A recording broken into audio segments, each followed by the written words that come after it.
Why, hello there, ladies and gentlemen, boys and girls, children of all ages. My name is Mr. Dogbot333, and welcome back to Hearts of Iron 4, The New Order as the United Mexican States. In the last video, we did a lot of reading. My god, we did a lot of reading. Well, it's TNO, so it's kind of what you expect coming into it.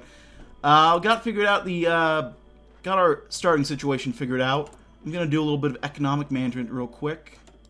Want to get ourselves with a surplus going so we can start paying off a little bit of debts. We'll decrease our GDP growth a little bit, but I think paying off the debt for a little bit will be good. I just noticed something. The Aleutian Islands are owned by the Americans at the start, which is very interesting. I don't know if that makes sense to have while still having the treaty ports. It's an interesting little change. I don't know if I'm here for it or not. I don't think I am. I might be. I don't know. But you know what I am here for? The Federal District, Mexico City. Oh Jesus, we got a lot of stuff to read here. We'll do one of these per video if we have time. Are all of you so fucking big? They're not as big, but they're decently big. Oh, this is a little one here. Let's check out the Federal District, Mexico City. Serving as capital of republics, empires, viceroyalties, and revolutionary juntas, Ciudad de Mexico, often abbreviated CDMX, has been both the literal and figurative center of the country's politics since before the nation's inception. Built upon the ruins of former Aztec imperial capital of Tenochtitlan and the drained lake bed is sat upon, the city, founded in 1524, subsequently became the political, administrative, and financial center of the Spanish Empire's North American holdings. Being the largest city in Mexico by a long shot, it naturally became the eponymous capital of the newly independent nation in 1824, receiving its federal district status shortly thereafter in 1837. A century later, in 1928, General Obregón, seeking to quell the near-constant coups and insurrections targeting the federal district, effectively placed the local government under federal control, stripping the city of its representation. A state of affairs which continues to this day to the ire of many. A center of progressive ideals and the source of much of Mexican culture, the rapidly growing city is a definitive capital, central hub of Mexico, a large population over 4 times that of its next largest. It is a titan that often overshadows the rest of the nation with influence, both material and not. While within the city's government buildings, administrators, and deputies constantly debate new policy and chafe under the corrupt political machine. Meanwhile, within the iconic checkerboard blocks and city slums, markets thrive and activists gather to protest. Whatever the future Mexico brings, it will most likely be decided in the sacred capital. Also, Japan seems most predatory economic as well, since the last is more exploitive than the U.S. companies going off events in the Japanese focus tree. Yeah. I've been trying to figure out what path I'm going to take. Do we have no... Okay, no, it just needs to reset, okay. We probably just need to unpause and then we'll get our military factories. That's what's going to happen. I don't know who exactly... I know there's a guy who will stay in the middle. There's a guy who will be politically leaning towards the OFN, and a guy who's politically leaning towards the CPS. I forget who's who off the top of my head.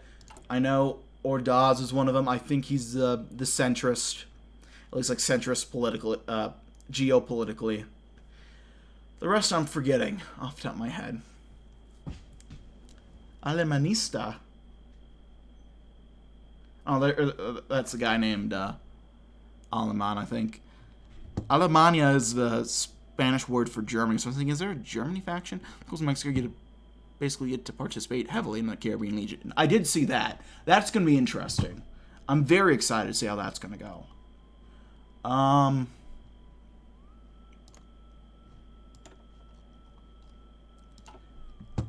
But in order to get there, we'll have to actually unpause. So let's get going. There we go. Free military factories. We get some extras stuff to build towards. Aircraft. We'll work on some close air support. Start building that up. We need fighters. We can get towards fighters eventually. Alright, what are we lacking? We're lacking a lot of stuff, actually. Hospitals, schools. We could use an army base and let's go everything else they want in the federal district. Yeah, we could probably do that. I know our admin efficiency is going down right now, so we could probably do... Let's do an administrative center in federal district. We'll also do one in Tlaxcala. Mexico such cursed equipment, just World War II American leftovers and Swedish anti-tank.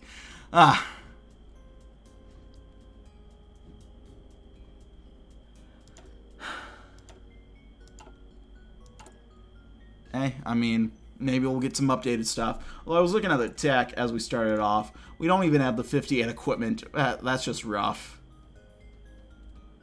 Yeah, the fucking Carl Gustav. Oh, that's funny. I can't even get mad at that.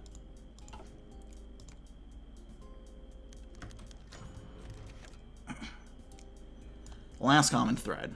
U.S. and Japanese warships crash through thousands of tons of steel through the surf and freezing rain of the Northern Pacific.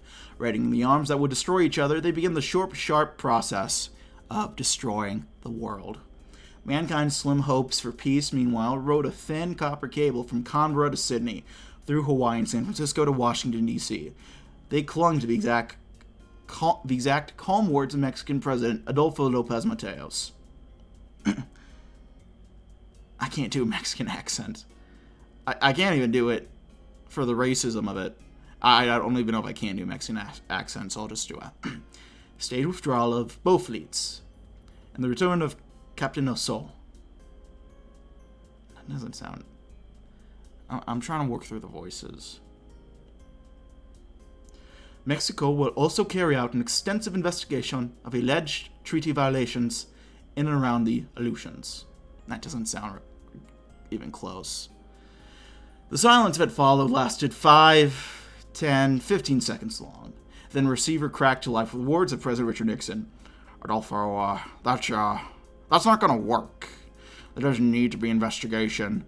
The spy plane pilot is a proof. We can't afford that time. I've got telling me that there's gonna be a nuclear war within the week. The air ripped out of Mateos' throat, but he managed to choke out. I will raise your concerns with Foreign Minister Fujiyama, Richard. Do you want to give me an excavator deep in that whole deeper those accents? Might as well. I'll just do normal voice. His voice was steady, now gaining force. But this investigation will take place following the withdrawals. You asked me to mediate this crisis, and that requires thoroughly addressing both parties' claims. Silence again. Mateos' eyes were burning, but he watched a ripple creep across Lake Burley Griffin below. His hands were white, clenching the receiver in the hotel suite's desk. Nixon again. Only 2 words. That's unacceptable. A woman's voice. Australian English. The operator. Your line dropped. Would you like to try to reconnect? Humanity's lifeline is taut, and war draws ever closer. Chad Nixon versus Virgin Mateo. How about no?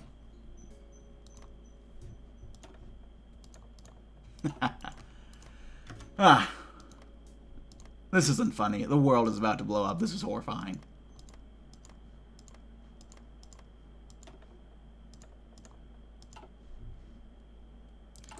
But at least our economy is doing well. We have another deficit, though. I can cut the naval spending, though, right?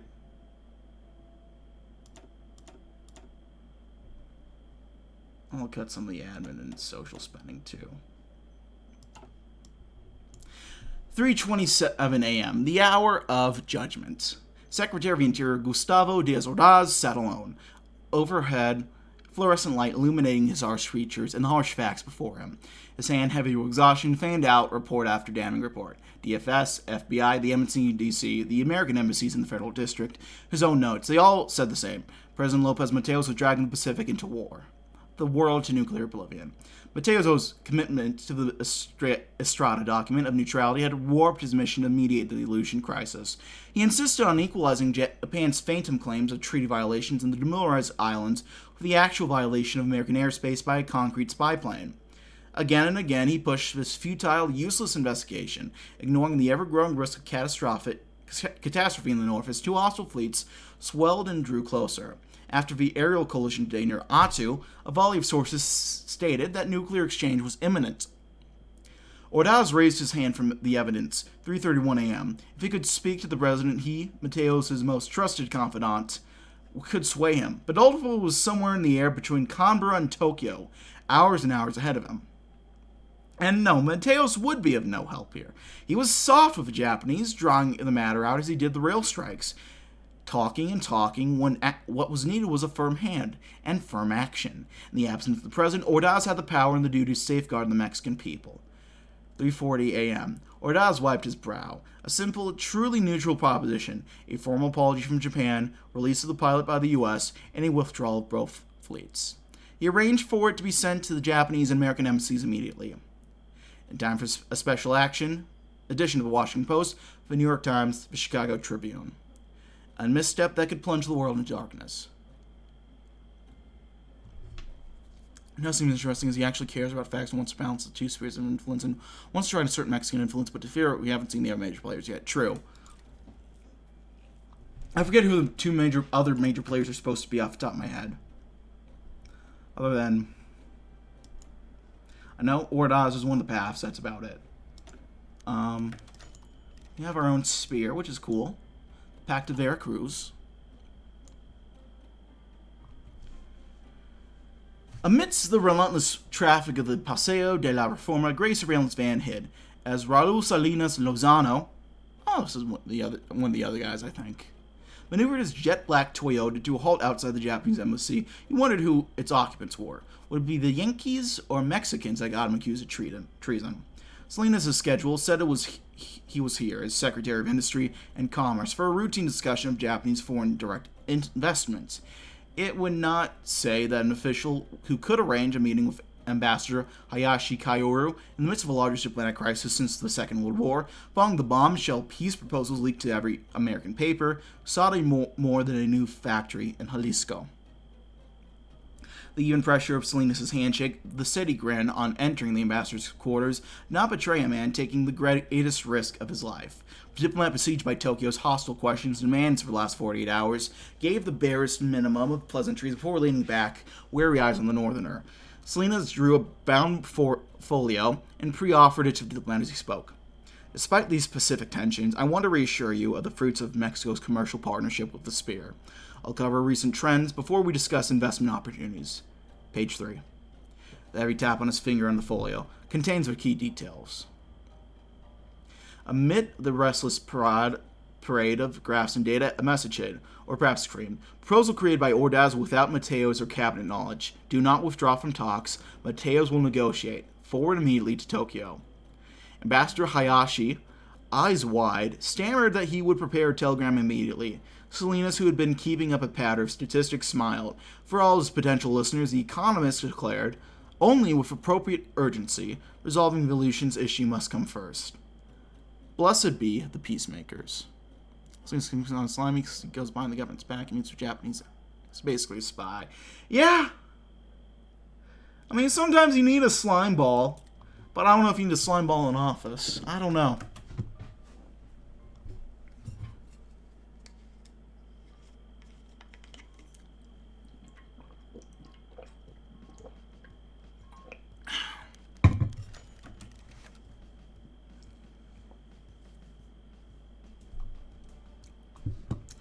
Deliverance or damnation waited at the other side of that door. President Lopez Mateos strained to keep standing. The pain in his head, the exhaustion in his sleepless body grew with every minute the U.S. ambassador to Japan spent conferring with Nixon by telegram, and so did the risk of another catastrophic escalation in the Aleutians. He had entered this inferno upon landing in Haneda. The scant reception to greet him had glares that need no translation. At the Mexican embassy, a frantic message from Secretary of External Relations, Barad, laid out Ordaz's borderline treasonous declaration to justly and expediently resolved the crisis, and the barrage of bile unleashed by Tokyo in response. Barad and the secretary, Salinas Lozano, had managed to keep the spear in the talks, but only just by calling in every favor of their respective networks. And so Mateos had arrived in the room, in this suite, for 28 hours of hell.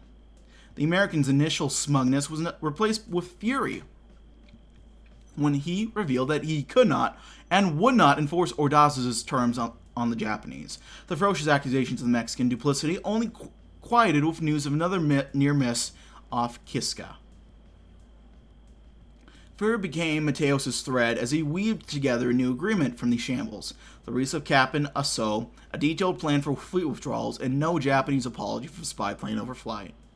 Ordaz had ripped away any chance of an investigation into if and why the Americans had violated the demilitarization zone of the Aleutians, with Mateos only being able to secure the thin compensation of a covert spy exchange favoring Japan in return. If Nixon torpedoed this agreement now, there would be no other chance. As the door creaked open at last, Mateos' breath caught in his throat. At the sight of a thumbs up and grin, he exhaled. The world can breathe again. Ooh. Construction. We'll get more civilian factories. Let's get those going.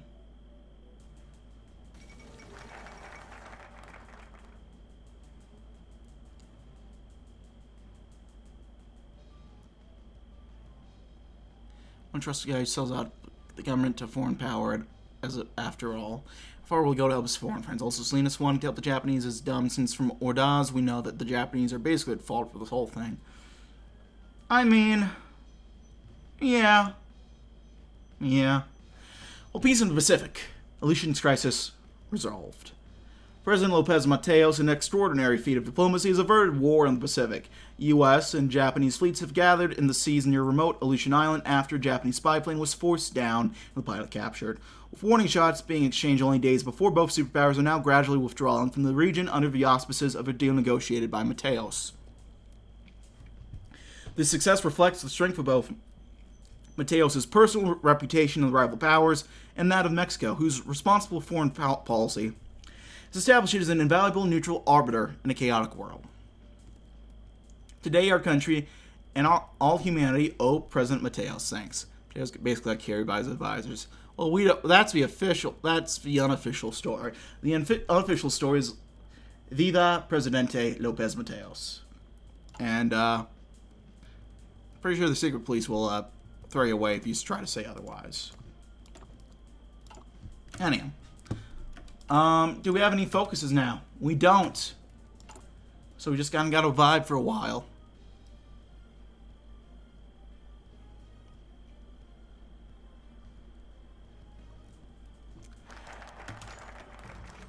Oh, there we go. I was about to make a joke about, good job, great content, great focus tree so far, but now we have the actual focus tree.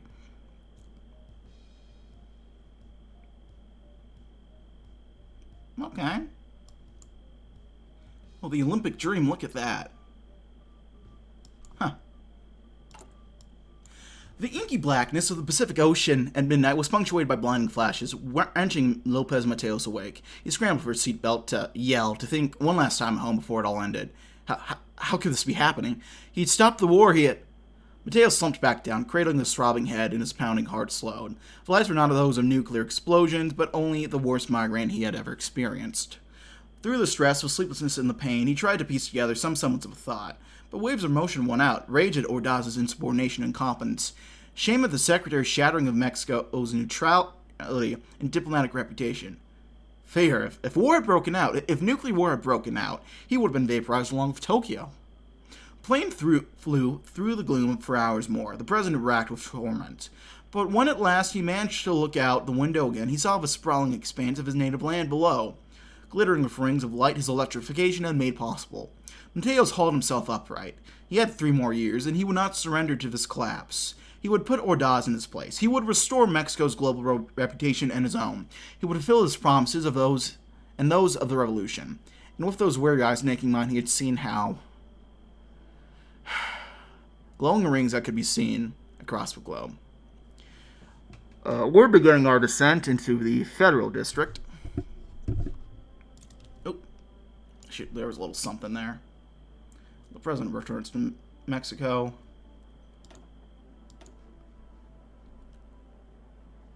Dang it, I didn't catch what that was. Well, we have the triumphant return. Peace waits for no man.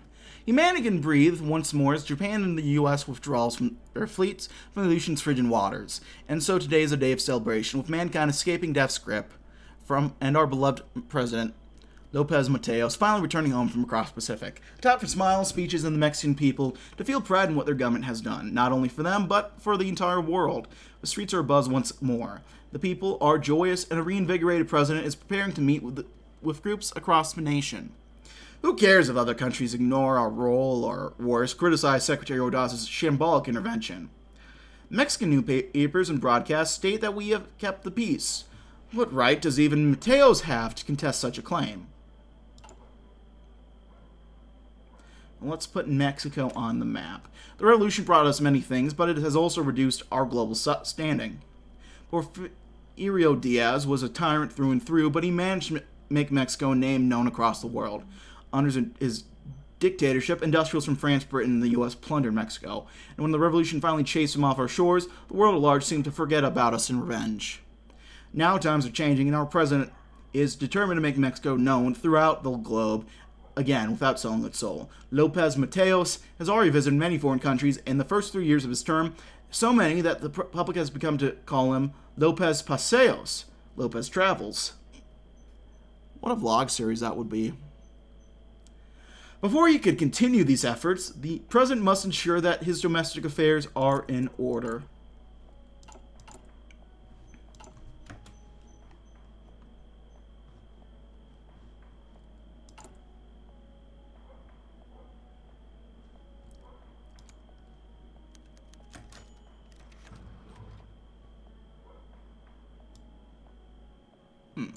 Claudio was one of dozens of secretaries in the Palacio Nacional. They did not work on grand national matters or world-ending crises, just reminded old men of meetings and occasionally brought them something to eat. Many joked that they were babysitters for politicians. Today, the babysitters busied themselves around the cracked door of the president's office. Claudia nearly asked why, but was surreptitiously hushed and whisked off to straighten a not noticeably off-kilter painting. The furious voice of President Lopez Mateos, usually so amiable, pierced the air. Explain to me, carefully, under which authority are you waded uninvited into the most delicate diplomatic situation of our lifetimes? Ordaz's own weary voice came soon after. I had received credible intelligence of an imminent nuclear exchange. As you were in flight and unavailable, I acted to prevent a war. Claudia nearly dropped her corner of the painting when she heard Mateos' spiteful laughter. Prevent a war? Let me be frank, Gustavo. You nearly caused World War III. Your so-called terms were completely unacceptable to Tokyo, and let the Americans get away with whatever the hell they were doing in the North Pacific. What's more, your credible intelligence came from the Tempo sources and FBI agents. I should not have to remind you, our fucking Secretary of the Interior, that we use them to pass our word to Washington, not to fill our ears with lies. You made Mexico look like a puppet of the Yankees, Ordaz. Made me look as much an incompetent dupe as you truly are. Was this the end of Gustavo Diaz Ordaz, the Palacio's number 2? If Claudia's fingers weren't so busy holding up this damn frame, she would have crossed him for luck. She'd always hated Ordaz's ugly mug. Every secretary's ears perked up as the president delivered his final verdict. Oh man. Whew. I don't know what to do here. I don't know if it matters what I do here.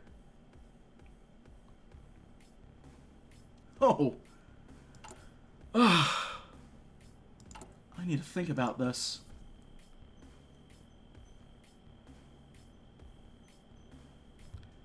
I don't know if this matters much, if at all. I kind of want to say fucking fire him.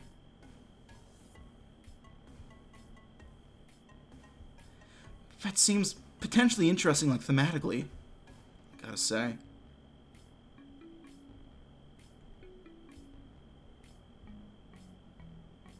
Oh, man. Oh, the Mexicans began Again, what is Mexican soldiers doing? Why are they walking towards processing students in the TNO district? They better not be doing something funny.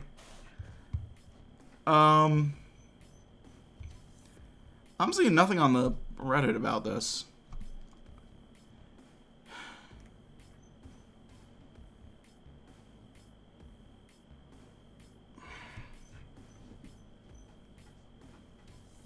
On the one hand, he did kind of undermine things. On the other hand, La Paz doesn't have a... Oh, look, there's La Paz. It's just a minor victory point. Okay, on the one hand, he kind of fucked us. On the other hand, the other guy fucked us a little bit more.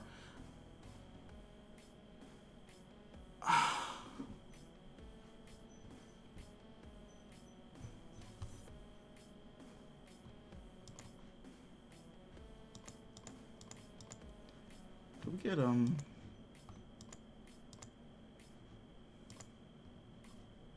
noticing this undeveloped territory thing. Oh, it's interesting. Oh, these all have some unique little things in the corner. I'm just noticing that. That is all cool, man. And that's just a storm. That's normal. Salinas was worse because he actually did espionage. Yeah, but the option isn't to fire Salinas right now. It's only to...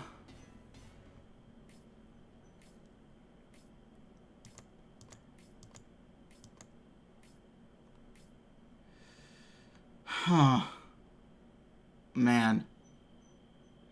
This is rough.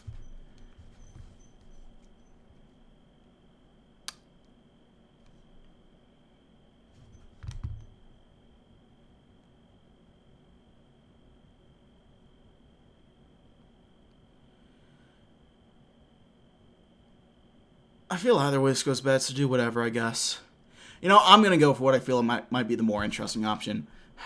I've had people locked in Le Cumbieri for less. Get the hell out! And we'll see the potential ramifications of that next time for all YouTube people. I'm going to end the recording session here, but thanks always for watching. Like if you liked, dislike if you didn't. Leave a comment, feedback down in the comment section below. You all know the video by now. Check out various links, including Twitch, which is what this was filmed on live. Check it out. I will see you all next time. Thanks for watching. My name is Mr. Dogbuck333, and adios.